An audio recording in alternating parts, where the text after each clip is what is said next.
আমার শ্বশুরবাড়িতে প্রাইভেসির বিরাট সমস্যা।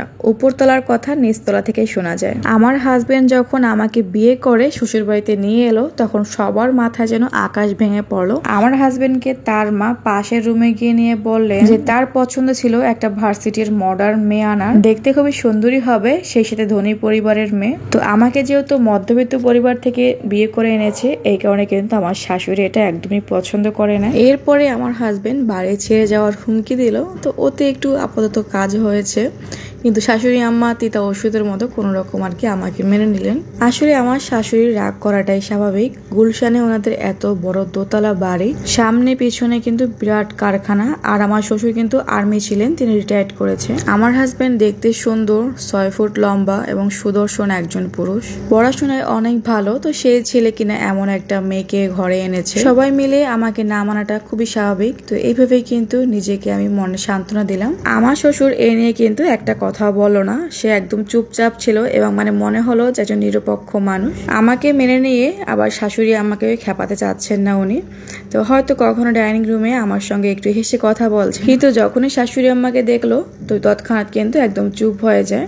বুঝতে বাকি রইলো না যে শাশুড়ি আম্মার ভয়ে তিনি আমাকে মানতে পারছে না। প্রথম 1 মাস শাশুড়ি আম্মা আমার সাথে একটু কথা বলেনি। এমন ভাবে আমার দিকে তাকাতো মনে হতো কোনো ডাকিনি জোকিনি। ওনার মনে হয় যে আমি টাকার লোভে ওনার ছেলেকে বিয়ে করেছি। এর মাঝে শাশুড়ি আম্মা হঠাৎ মাথা ঘুরে বাথরুমে পড়ে গেলেন। শব্দ পেয়ে তাড়াতাড়ি করে আমি কিন্তু ওখানে ছুটে গেলাম, দেখি যে মেঝেতে পড়ে আছে। তারপরে মেঝে থেকে উঠে আমি কিন্তু বিছানায় শুয়ে দিয়েছি। পড়ে যাওয়ার সময় ডান হাতটা গিয়ে বেসিনের কোনায় লাগে, তো যার কারণে কিন্তু হাতটা কেটে রক্ত জমাট হয়ে একদম কালচে হয়ে যায়। এরপরে আমি গিয়ে একটা গামছা আনলাম, তার মধ্যে বরফ ভরে ওখানে চেপে ধরলাম যেখানে কিনা আম্মা ব্যথা পেয়েছে।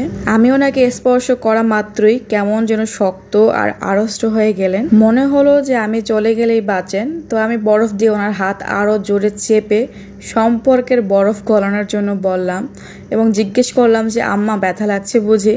তো শাশুড়ি আম্মা শুকনো গলায় বললেন যে সুরাইয়াকে ডাকা হোক। সুরাইয়া কিন্তু আমাদের কাজের মেয়ে, তো ও আজকে আসেনি, আমি সেটাই বললাম। এরপরে বলল যে 1 গ্লাস পানি আনা হোক। আমি বললাম যে আম্মা এভাবে প্যাসিভ ভয়েসে না বলে একটু অ্যাক্টিভ ভয়েসে কথা বললে ভালো লাগতো।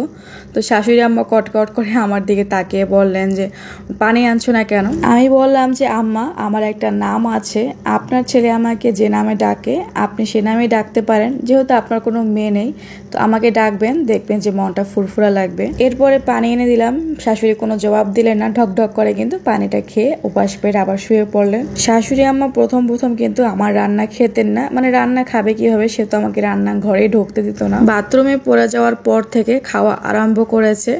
তো আমি রুই মাছের মাথা, ইলিশ মাছের পেটির টুকরা শাশুড়ি আম্মার দিকে এগিয়ে দিই যখন সে খেতে বসে। তো শাশুড়ি আম্মা প্রশংসা অপ্রশংসা কিছুই করেন না। আমার শ্বশুর কম বেশি শাশুড়ি আম্মাকে অনুসরণ করেন, সংসারের খামোকা ঝামেলা পাকাতে চান না।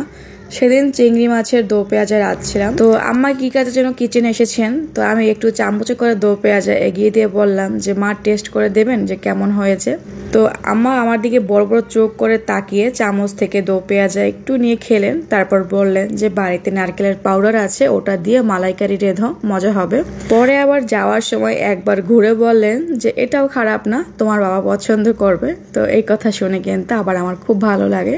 তো এইভাবে মাসের পর মাস কেটে যাচ্ছিল। শাশুড়ির মনের তাপমাত্রা কিছুতে 0 ডিগ্রি সেলসিয়াসের উপরে উঠানো যাচ্ছিল না। সম্পর্কের বরফ গলতে সময় লাগছিল। অবশেষে একদিন সন্ধ্যায় আমি শাশুড়ি আমার প্রাণ ভোমরার সন্ধান পেলাম। শ্বশুর বাড়িতে রাত 8টায় খাওয়ার নিয়ম। রাতে খাওয়া শেষ হলে একটু ঘুচিয়ে আমি সোজা বেডরুমে চলে যাই। তখন থেকে সকাল 7টা পর্যন্ত কিন্তু সময়টা আমি এবং আমার হাজবেন্ড একত্রে থাকি। তো সেদিন কি কারণের জন্য বেরিয়েছি, দেখি যে ডাইনিং রুমে বসে শাশুড়ি আম্মা একা একা খিলখিল করে হাসছেন। ওনার এরকমের হাসি আমি আগে কখনো শুনিনি।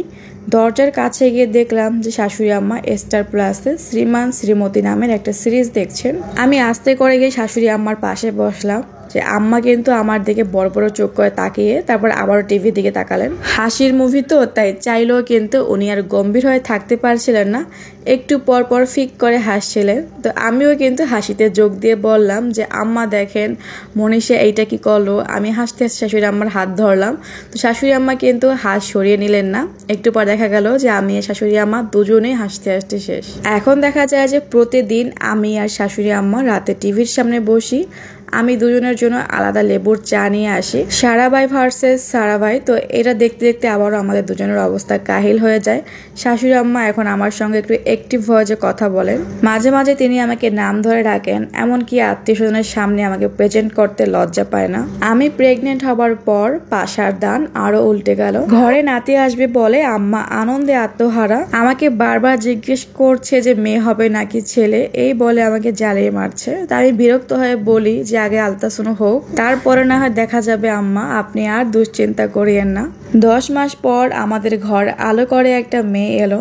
শাশুড়ি আম্মা মেয়ের নাম দিলেন নিশাত, ওনার নিজের মায়ের নাম। তো শাশুড়ি আম্মা এখন দিন রাত নিশাতকে নিয়ে পড়ে থাকেন, এমনকি আমার সঙ্গে স্টার প্লাসে সিরিয়াল দেখারও সময় পান না। এইভাবে আমার আর শাশুড়ি আম্মার সম্পর্কের বরফ গলে একদম গাঙ্গের পানি হয়ে গেল। কিন্তু ওই যে বলে সংসার দুঃখ সুখের তরঙ্গ। আমার একটা বান্ধবী আমাকে একদিন ফোন করে বলছে যে তোর জামাইকে দেখলাম আবার আরেকজনের ফাঁদে জড়িয়ে পড়েছে। তো আমি তো শুনে অবাক হলাম। তো এরপরেও সে আমাকে হোয়াটসঅ্যাপে ওই মেয়েটার ছবি পাঠালো। মেয়েটা গভর্নমেন্ট স্কলারশিপে MBA ডিগ্রি নিয়ে এসেছে। তো আমার হাজব্যান্ড যেখানে জব করে সে কিন্তু ওই অফিসেই চাকরি করে ওর সাথে। তো এরপরে আমি আরো যাচাই বাছাই করলাম। আমার হাজব্যান্ডের সাথে দেখা গিয়েছে যে প্রতিদিন ওর সাথে আমার এটা নিয়ে লেগে যেত। আমার হাজব্যান্ড অস্বীকার করতো না, বলতো যে এটা জাস্ট শর্ট ফিল্ম, কাজের ফাঁকে নাকি মাঝে মাঝে ওদের একটু কথা হয় এবং এটা নাকি শুধু জাস্ট টাইম পাস। আমার বান্ধবী বলেছিল যে ওরা নাকি বিয়ে করবে আর আমাকে ডিভোর্স দেওয়ার চিন্তা করছে। শেষমেশ আমি কাঁদতে কাঁদতে গিয়ে শাশুড়ি আম্মাকে সব খুলে জানালাম। আমি আগেই বলেছিলাম না যে আমাদের বাড়িতে প্রাইভেসির সমস্যা আছে, উপরতলার কথা নিচতলা থেকে শোনা যায়। শুনলাম আমার হাজব্যান্ড আম্মাকে বলছে যে তুমি তো এরকম মেয়ে চেয়েছিলে, তোমার তো ইচ্ছে ছিল মডার্ন মেয়েকে বিয়ে করে বউ করে আনবে আমার জন্য। এরপরে এই মেয়ের সম্পর্কে সবকিছু আমার শাশুড়ি আম্মাকে খুলে বললো। মেয়েটা নাকি খুবই ভালো এবং ধনী পরিবারের মেয়ে, আর এখন নাকি ওর এই মেয়েকে পছন্দ হয়েছে, ও এই মেয়েকে বিয়ে করবে আর আমাকে সে ছেড়ে দেবে। তো এরকমের কথা কিন্তু শাশুড়ি আম্মাকে সে খোলাখুলিভাবে বলে দিল, আর আমি কিন্তু পাশ থেকে সব শুনছিলাম। আমার হাজব্যান্ড বলছিল যে আগে না হয় একটা ভুল করে ফেলেছিলাম, শোধরানোর সময় তো এখনো আছে। সে একটা বার তার বাচ্চাটার কথা ভাবছে না যে এর ভবিষ্যৎ কি হবে। মেয়েটা তো তারই সন্তান, তারই রক্তের, কিন্তু সেও মেয়েটাকে ভুলে যায়, মেয়ের কোনো দায়িত্ব নিতে পারবে না। তো এরকম কথাই কিন্তু আম্মাকে সে বলে। তো শাশুড়ি আম্মা এই কথা শুনে চিৎকার করে বললেন যে চর মেরে তোর সবগুলো দাঁত আমি ফেলে দেব, লোফার কোথাকার। তো এই কথা বলার সঙ্গে সঙ্গে আমার হাজবেন্ড কিন্তু বাড়ি ছেড়ে চলে যায়, আর সেদিনের পর থেকে আজও পর্যন্ত সে বাড়ি ফেরেনি। পরে শুনেছি ওই মেয়েকেই সে বিয়ে করে তার সঙ্গেই আছে। এটা শোনার পর কিছুদিনের মধ্যেই আমার শাশুড়ি আম্মা ওকে ত্যায্য পুত্র ঘোষণা করেছেন এবং সব সম্পত্তি থেকে বঞ্চিত করেছেন। আমি আর আমার মেয়ে নিশাত শ্বশুর শাশুড়ির সঙ্গে এখন খুব ভালো আছি। শাশুড়ি আম্মা আমার জন্য এখন ছেলে দেখছেন, বলে যে ঘর জামাই হলেও আনবো। আমার কোনো কথা সে কান দিচ্ছে না। আমি বলছি যে না আম্মা, এসবের দরকার নেই, আমি মেয়েকে নিয়ে সারা জীবন আপনাদের সেবা করে কাটিয়ে দেব। আমি কিছু বললেই বলে যে আগের বার নিজে পছন্দ করে বিয়ে করেছো, দেখলা তো কি অবস্থা হয়েছে, এইবার আমাদের পছন্দ অনুযায়ী তুমি বিয়ে করবে। তো জানি না সামনে কি হয়, সবাই আমাদের জন্য দোয়া করবেন এবং আপনারা ভালো থাকবেন। যদি ভিডিওটি ভালো লাগে থাকে তাহলে প্লিজ একটা লাইক, কমেন্ট এবং শেয়ার করার অনুরোধ রইল।